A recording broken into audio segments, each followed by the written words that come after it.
नमस्कार ओडिशा प्रत्येक दिन मुख्य खबर गुड़ी को 10 धाड़ी जानिबा पाई चैनल को सब्सक्राइब करी लाइक कर दियंतु। एथि सहित आपण केउं स्थान रो वीडियोटी को देखुचंती कमेंट सेक्शन रे निश्चय जणांतु। प्रथम खबरटी रही मुख्यमंत्री मोहन माझी बड़ घोषणा प्रति पंचायत रे हेबो मॉडल प्राथमिक विद्यालय। एने एक साक्षात्कार रे मुख्यमंत्री मोहन माझी एही सूचना दैछंती। प्राथमिक स्कूल को सुदृढ़ करने को राज्य सरकार एही निष्पत्ति नैछंती। मुख्यमंत्री कहिछंती प्रति पंचायत रे गोटिए गोटिए मॉडल स्कूल हेबो। एहार नाम गोदावरीश मिश्र आदर्श प्राथमिक विद्यालय रहिबो। प्रथम पर्याय रे राज्य रे एमिति 500 स्कूल कराजिबो। परवर्ती पर्याय रे सबु पंचायत रे हेबो। एनेई बजेट रे व्यवस्था होइतिबा नै मुख्यमंत्री कहिछंती। मुख्यमंत्री आहुरी कहिछंती स्कूल रे एमिति व्यवस्था कराजिबो जेमिति पिला माने प्राइवेट स्कूल को न जाई समस्ते आसीबाकू इच्छा प्रकाश करिवे। परवर्ती खबर रही युवती को चापुड़ा मारिले ऑटो चालक। युवती को जड़े ऑटो ड्राइवर चापुड़ा मारिबा वीडियो एवं सामाजिक गणमाध्यम रे भाइराल हेबारे लागिछि। घटनाटी बेंगालुरु रे घटिछि। जड़े ऑटो चालक 2 जण युवती सह दुर्व्यवहार करने सह जन को चापुड़ा मारिछंती। कहा जाउछि कि राइड कैंसल करिबा परे ऑटो चालक रागिगले एवं जुक्ति तर्क करने समय रे जड़े युवती को चापुड़ा मारिदेले। वीडियो रे नजर आसुछि कि ऑटो चालक उच्च स्वर रे अन्य एक ऑटो रे बसिथिबा युवती सह जुक्ति करुछंती। ऑटो चालक राइड रद्द हेबा परे तांको उपरे खप्पा होई तर्क करुछंती। परवर्ती खबर रही प्रतिमूर्ति भुसुड़ीबा घटना रे गिरफ हेले मूर्तिकार। महाराष्ट्र रे छत्रपति शिवाजी प्रतिमूर्ति भुसुड़ीबा घटना मूर्तिकार जयदीप आपटा को गिरफ कला कल्याण पुलिस। पूर्व कंट्राक्टर चेतन पाटिल बंधा होइथिबा बेले एबे हाको निर्माण करिथिबा मूर्तिकार जयदीप आपटा को बांधिछि कल्याण पुलिस। जयदीप आपटा कल्याण अंचल रे एक आर्ट कॉलेज परिचालना करती। तांको निकटरे बड़ मूर्ति निर्माणर अनुभव नथिबा बेले से 35 फुट उच्चर छत्रपति शिवाजी प्रतिमूर्ति निर्माण करथिले। गत वर्ष डिसेम्बर रे प्रधानमंत्री नरेंद्र मोदी सिंधुदुर्ग जिले में 35 फुट उच्च शिवाजी प्रतिमूर्ति उद्घाटन करथिले। परवर्ती खबर रही मोट 50 जन को मिला जातीय शिक्षक पुरस्कार। नुआदिल्ली विज्ञान भवन में आयोजित शिक्षक दिवस समारोह रे जोग देइथिले राष्ट्रपति द्रौपदी मुर्मू। एही अवसर में राष्ट्रपति जातीय शिक्षक पुरस्कार 2024 प्रदान करथिले। निजर अभिभाषण रे राष्ट्रपति कहिछंती जे शिक्षक माने छात्र छात्री माननकु एपरि शिक्षा प्रदान करिबा उचित जेपरि सेमाने महिलांको गारिमार अनुकूल सेमानंक सह व्यवहार करिवे। मोट 50 जन शिक्षकंकु एही पुरस्कार प्रदान करा जाइछि। सेमानंक मध्यरे ओडिसारु 2 जन रहिछंती। सेमाने हेले द्विती चंद्र साहू और संतोष कुमार कर। पुरस्कृत शिक्षक माननकु राष्ट्रपति द्रौपदी मुर्मू 50,000 टंका रौप्य पदक और सर्टिफिकेट प्रदान करथिले। परवर्ती खबर रही टोकन न मिलिबारु NH 57 अवरोध कले लोके। आधार संशोधन पाई टोकन न मिलिबारु तातिले लोके। भोगराई थाना छकरे NH 57 अवरोध कले लोके 3 दिन हला धाड़ी रे छिड़ा होई टोकन मिलु नथिबा अभियोग आसीछि। सुभद्रा आवेदन लगी आधार संशोधन करुछंती आशायी। सुभद्रा योजना रे शामिल होई पारंती राजधानी 1.5 लाख रु ऊर्ध्व हिताधिकारी। सुभद्रा योजना को हिताधिकारी आवेदन को नहीं बीएमसी कमिशनर राजेश पाटिल प्रतिक्रिया देइछंती। से कहिछंती एही योजना को अधिक त्वरान्वित करिबा पई भुवनेश्वर रे प्रस्तुति चलिछि। आनुमानिक भुवनेश्वर रे 1.5 लाख रु 1.7 लाख हिताधिकारी हेबे। सही अनुसार 1 लाख फॉर्म प्रिंट सरिछि। एजाबत 50,000 हिताधिकारी फॉर्म नहीं सारिलेनी। परवर्ती खबर रही नुआखाई छुट्टी घोषणा पाई राजस्व अमला संघ पक्षरु दाबी। ओडिशा सरकारक राजस्व विपर्यय परिचालना विभाग तरफ 9 सेप्टेम्बर को पत्र संख्या 29229 29 अगस्त 2024 जोगे नुआखाई निमंते छुट्टी घोषणा करिसेंती। मात्र पूर्वरु नुआखाई परदिन अर्थात 9 तारिख को उत्तरांचल राजस्व कमिशनर संबलपुर तांक पत्र संख्या 1245114 डिसेम्बर 2023 जोगे सुवर्णपुर जिला निमंते स्थानीय छुट्टी घोषणा करथिले। वर्तमान राज्य सरकार 9 तारिख को छुट्टी घोषणा करिथिबा जोगु ता परदिन अर्थात सेप्टेम्बर 10 तारिख को स्थानीय छुट्टी घोषणा कराजिबा नै दाबी होइछि। परवर्ती खबर रही माँ झीओं को गुली चलाइले जवान। बांग्लादेश रे शेख हसीना सरकार को हटाइबा परे हिंदू समेत अन्यान्य संख्या लघुंको उपरे अत्याचार करा जाउछि। सेमाने खसी जिबाकू भारत रे प्रवेश करबाकू चेष्टा करुछंती। एहा पूर्वरु मध्य एभली चित्र सीमा रे देखिबाकू मिली ମିଳିଥିଲା। ଲୋକମାନେ ସୀମା ପାର କରି ଭାରତରେ ପ୍ରବେଶ କରିବାକୁ ଚେଷ୍ଟା କରୁଥିଲେ। ବର୍ତ୍ତମାନ ତ୍ରିପୁରାର ଅନ୍ତର୍ଜାତୀୟ ସୀମାରେ ବାଂଲାଦେଶର 13 ବର୍ଷର ହିନ୍ଦୁ ନାବାଳିକା ଭାରତରେ ପ୍ରବେଶ କରିବାକୁ ଚେଷ୍ଟା କରୁଥିବା ଅଭିଯୋଗ ହୋଇଛି।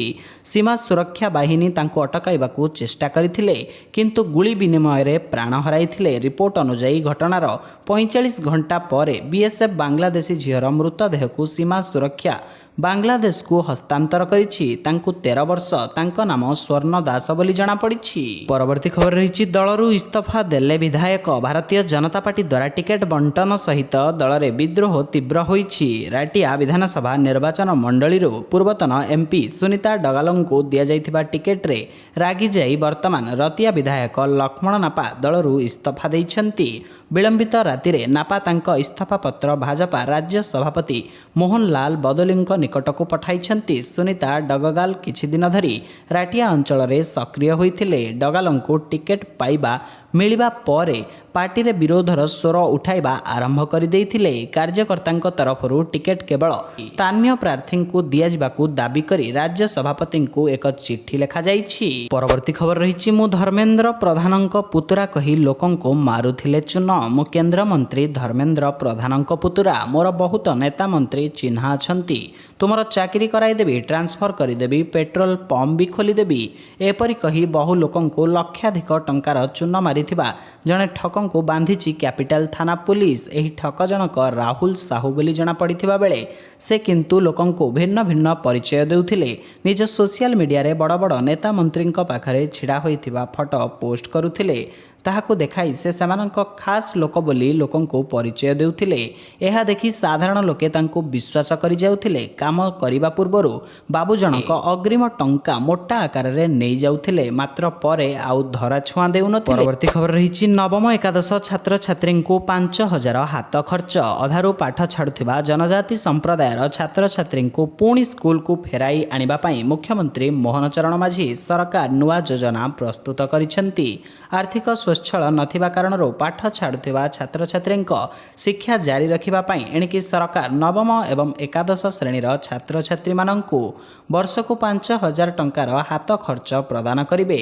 ଏହାଦ୍ୱାରା ରାଜ୍ୟର 3 ଲକ୍ଷରୁ ଅଧିକ ଛାତ୍ରଛାତ୍ରୀ ଉପକୃତ ହୋଇପାରିବେ ବୋଲି ବିଧାନସଭାରେ ସ୍ୱାସ୍ଥ୍ୟ ଓ ପରିବାର କଲ୍ୟାଣ ମନ୍ତ୍ରୀ ମୁକେଶ ମହାଲିଙ୍ଗ ସୂଚନା ପ୍ରଦାନ କରିଛନ୍ତି। ପରବର୍ତ୍ତୀ ଖବର ରହିଛି, ଅଭୟା ବାପା ମାଙ୍କ ସାଂଘାତିକ ଅଭିଯୋଗ। କୋଲକାତା ଡାକ୍ତରୀ ଛାତ୍ରୀଙ୍କୁ ଦୁଷ୍କର୍ମ ଓ ହତ୍ୟା ମାମଲା ଏବେ ବି ଚର୍ଚ୍ଚାରେ ରହିଛି। ପୀଡ଼ିତାଙ୍କୁ ନ୍ୟାୟ ଦାବିରେ ଜଳୁଛି ଦେଶ। ଲଗାତାର ଜାରି ରହିଛି ବିକ୍ଷୋଭ। ଏହାରି ଭିତରେ କୋଲକାତା ପୋଲିସକୁ ନେଇ ସାଂଘାତିକ ଅଭିଯୋଗ ଆଣିଛନ୍ତି ଅଭୟାଙ୍କ ବାପା ମା। ମୁହଁ ବନ୍ଦ କରିବାକୁ ପୁଲିସ କୁଆଡ଼େ ତାଙ୍କୁ ଟଙ୍କା ଯାଚିଥିବା ସେମାନେ ଅଭିଯୋଗ କରିଛନ୍ତି। ପୀଡ଼ିତାଙ୍କ ବାପା ମାଙ୍କ ଅଭିଯୋଗ ମୁତାବକ କୋଲକାତା ପୋଲିସ ଆରମ୍ଭରୁ ମାମଲାକୁ ଦବାଇବାକୁ ଚେଷ୍ଟା କରିଥିଲା। ମୃତଦେହକୁ ପରିବାର ସଦସ୍ୟଙ୍କୁ ଦେଖିବାକୁ ଅନୁମତି ଦିଆଯାଇନଥିଲା। ପରେ ମୃତଦେହକୁ ପରିବାରକୁ ହସ୍ତାନ୍ତର କରାଯିବା ପରେ ଜଣେ ବରିଷ୍ଠ ପୁଲିସ ଅଧିକାରୀ ସେମାନଙ୍କୁ ମୁହଁ ବନ୍ଦ ରଖିବାକୁ ଟଙ୍କା ଯାଚିଥିଲେ। ତେବେ ଟଙ୍କା ନେବାକୁ ତୁରନ୍ତ ପରିବାର ଲୋକେ ମନା କରି ଦେଇଥିବା ସେମାନେ ଖୁଲାସା କରିଛନ୍ତି। ପରବର୍ତ୍ତୀ ଖବର ରହିଛି, ଦୀପାବଳି ପୂର୍ବରୁ କୃଷକଙ୍କ ଆକାଉଣ୍ଟକୁ ଟଙ୍କା ପଠାଇବେ ସରକାର। ଦେଶର କୋଟି କୋଟି ଚାଷୀଙ୍କ ପାଇଁ ଏକ ବଡ଼ ଖବର ଅଛି। ପିଏମ୍ କିଷାନ ସମ୍ମାନ ନିଧିର 18ତମ କିସ୍ତି ଏଥର ଦୀପାବଳି ପୂର୍ବରୁ ଆସିବାକୁ ଯାଉଛି। ଏଥିପାଇଁ କେନ୍ଦ୍ର ସରକାର ପ୍ରସ୍ତୁତି ଆରମ୍ଭ କରିଛନ୍ତି। କୃଷକମାନେ ଏହାର ଲାଭ ପାଇବାକୁ ହେଲେ କେନ୍ଦ୍ର ସରକାର କୃଷି ଅଧିକାରୀମାନଙ୍କୁ ଆବଶ୍ୟକ ନିର୍ଦ୍ଦେଶାବଳୀ ଜାରି କରିଛନ୍ତି। ଏହା ଅଧୀନରେ ସମସ୍ତ ହିତାଧିକାରୀ ଚାଷୀଙ୍କୁ ଏହି ମାସରେ KYC ଅପଡେଟ୍ କାର୍ଯ୍ୟ କରିବାକୁ କୁହାଯାଇଛି। କୃଷି ମନ୍ତ୍ରାଳୟର ତଥ୍ୟ ଅନୁଯାୟୀ ପୂର୍ବ କିସ୍ତିରେ ଦେଶର ପ୍ରାୟ 9 କୋଟି ଚାଷୀଙ୍କ ଆକାଉଣ୍ଟରେ ଟଙ୍କା ପହଞ୍ଚିଥିଲା। ଦୀପାବଳି ପୂର୍ବରୁ କୃଷି ମନ୍ତ୍ରାଳୟ ହିତାଧିକାରୀ ଚାଷୀଙ୍କୁ ସମ୍ମାନ ନିଧି ଟଙ୍କା ଦେବାକୁ ଯାଉଛନ୍ତି। ଏଥିପାଇଁ ମନ୍ତ୍ରାଳୟ କୃଷକମାନଙ୍କୁ ସେମାନଙ୍କର KYC କାର୍ଯ୍ୟ କରିବାକୁ କହିଛି। ପରବର୍ତ୍ତୀ ଖବର ରହିଛି, ବଦଳିଯିବ ହୀରାକୁଦ ଡ୍ୟାମ୍ କେନାଲ। ହୀରାକୁଦ ଶେଷାଞ୍ଚଳରେ କେନାଲର ଜଳସେଚନ କାର୍ଯ୍ୟଦକ୍ଷତାକୁ ବୃଦ୍ଧି କରିବା ସହିତ ବଣ୍ଟନ ବ୍ୟବସ୍ଥାରେ ଜଳର କ୍ଷତିକୁ ହ୍ରାସ କରିବା ପାଇଁ ମୋହନ ସରକାର ପଦକ୍ଷେପ ନେଇଛନ୍ତି। ଏହାଦ୍ୱାରା ତଳମୁଣ୍ଡରେ ଜଳର ଉପଲବ୍ଧତା ବୃଦ୍ଧି ଦ୍ୱାରା ସୃଷ୍ଟି ହୋଇଥିବା ସେଚ ସାମର୍ଥ୍ୟ ଏବଂ ବ୍ୟବହାର ହେଉଥିବା ସେଚ ସାମର୍ଥ୍ୟ ମଧ୍ୟରେ ବ୍ୟବଧାନକୁ ହ୍ରାସ କରାଯାଇପାରିବ। ଏଥିପାଇଁ ରାଜ୍ୟ କ୍ୟାବିନେଟ୍ ଜଳସମ୍ପଦ ବିଭାଗର ହୀରାକୁଦ ଡ୍ୟାମ୍ ପ୍ରକଳ୍ପ କେନାଲ ପଦ୍ଧତିର ନବୀକରଣ ଯୋଜନାକୁ ଅନୁମୋଦନ କରିଛନ୍ତି। ଏହି ଯୋଜନା 2024-25ରୁ ଆରମ୍ଭ ହୋଇ 2027-28 ପର୍ଯ୍ୟନ୍ତ କାର୍ଯ୍ୟକାରୀ ହେବ। ଏଥିପାଇଁ 855 କୋଟି ଟଙ୍କାର ବ୍ୟୟବରାଦ କରାଯାଇଛି। ଏହା ଏହାଦ୍ୱାରା ଜଳପଥଗୁଡ଼ିକୁ ମାଇନର ସବ୍ ମାଇନର ଭାବେ ପୁନଃ ନାମିତ କରାଯିବା ସହିତ ମାଟିରେ ନିର୍ମିତ ଜଳପଥଗୁଡ଼ିକରେ ସିମେଣ୍ଟ କଂକ୍ରିଟ ଲାଇନିଂ କାର୍ଯ୍ୟ କରାଯିବ। ପରବର୍ତ୍ତୀ ଖବର ରହିଛି ତାଳ ଗଛ ଲଗାଇବାକୁ 7 କୋଟି ଟଙ୍କା। ରାଜ୍ୟରେ ବଜ୍ରପାତ ସଂଖ୍ୟା ବଢ଼ି ଚାଲିଥିବାରୁ ତାଳ ଗଛ ଲଗାଇବା ପାଇଁ ସରକାର 7 କୋଟି ଟଙ୍କା ବନ ବିଭାଗକୁ ଦେଇଛନ୍ତି ବୋଲି ମନ୍ତ୍ରୀ କହିଛନ୍ତି। ତାଳ ଗଛ ଲଗାଇବାରେ ସମସ୍ତ ବିଧାୟକ ସଚେତନତା ସହ ସହଯୋଗ କରନ୍ତୁ ବୋଲି ମନ୍ତ୍ରୀ ଆଜି ନିବେଦନ କରିଛନ୍ତି। ବିଧାନସଭା ପ୍ରଶ୍ନକାଳ ସମୟରେ ଝାରସୁଗୁଡ଼ା ବିଧାୟକ ଟଙ୍କଧର ତ୍ରିପାଠୀଙ୍କ ପ୍ରଶ୍ନରେ ଉତ୍ତର ରଖିଛନ୍ତି ରାଜସ୍ୱ ମନ୍ତ୍ରୀ ସୁରେଶ ପୂଜାରୀ। ଟଙ୍କଧରଙ୍କ ପ୍ରଶ୍ନରେ ରାଜସ୍ୱ ମନ୍ତ୍ରୀ କହିଛନ୍ତି ରାଜ୍ୟରେ ବିପର୍ଯ୍ୟୟ ପରିଚାଳନା ପାଇଁ ଯଥେଷ୍ଟ ପାଣ୍ଠି ଅଛି। ବିପର୍ଯ୍ୟୟ ପରିଚାଳନା ବିଭାଗ ପାଖରେ 2300 କୋଟି ଟଙ୍କା ଅଛି। ସେଥିରୁ ବିପର୍ଯ୍ୟୟ କ୍ଷତିପୂରଣ ପାଇଁ 200 କୋଟି ଟଙ୍କା ରଖାଯାଇଛି। ବଜ୍ରପାତ ଜନିତ ମୃତ୍ୟୁ ପ୍ରବାସୀ ଓଡ଼ିଆଙ୍କୁ କ୍ଷତିପୂରଣ ପାଇଁ ବିଚାର ଚାଲିଛି ବୋଲି ମନ୍ତ୍ରୀ କହିଛନ୍ତି। ପରବର୍ତ୍ତୀ ଖବର ରହିଛି ସ୍କୁଲ ଶିକ୍ଷାକୁ ନେଇ ପୂର୍ବ ସରକାରଙ୍କୁ ଘେରିଲେ ମୁଖ୍ୟମନ୍ତ୍ରୀ। 5T ସ୍କୁଲ ନେଇ ବର୍ଷିଲେ ମୁଖ୍ୟମନ୍ତ୍ରୀ। ନବୀନ ସରକାର ସମୟରେ ହୋଇଥିବା 5T ସ୍କୁଲକୁ ସମାଲୋଚନା କରିଛନ୍ତି ମୁଖ୍ୟମନ୍ତ୍ରୀ ମୋହନ ଚରଣ ମାଝୀ। ସିଏମ୍ କହିଛନ୍ତି ପୂର୍ବରୁ 5T ନାଁରେ ଯେଉଁ ସ୍ମାର୍ଟ ସ୍କୁଲ କରାଯାଇଥିଲା ସେ ସ୍କୁଲର ଛାତ୍ରଛାତ୍ରୀଙ୍କୁ ମିଶାଣ ଫେଡ଼ାଣ ବି ଆସୁନଥିଲା। 5T ସ୍କୁଲରେ ଶିକ୍ଷା ବ୍ୟବସ୍ଥା ଅତି ନିମ୍ନ ସ୍ତରର ଥିଲା। ହାଇସ୍କୁଲ ଗଲାବେଳକୁ ସେ ପିଲାମାନେ ତଳ ଶ୍ରେଣୀର ପାଠ ବି ଜାଣୁନାହାନ୍ତି ବୋଲି କହିଛନ୍ତି ମୁଖ୍ୟମନ୍ତ୍ରୀ। ଏଥିସହିତ ଚ୍ୟାନେଲରେ ନୂଆ ଥିଲେ ଆପଣଙ୍କ ଭଲ ପାଇବା ସଦୃଶ ଭିଡ଼ିଓକୁ ଲାଇକ୍ କରିଦେଇ ସବସ୍କ୍ରାଇବ୍ କରିଦିଅନ୍ତୁ। ଜୟ ଜଗନ୍ନାଥ।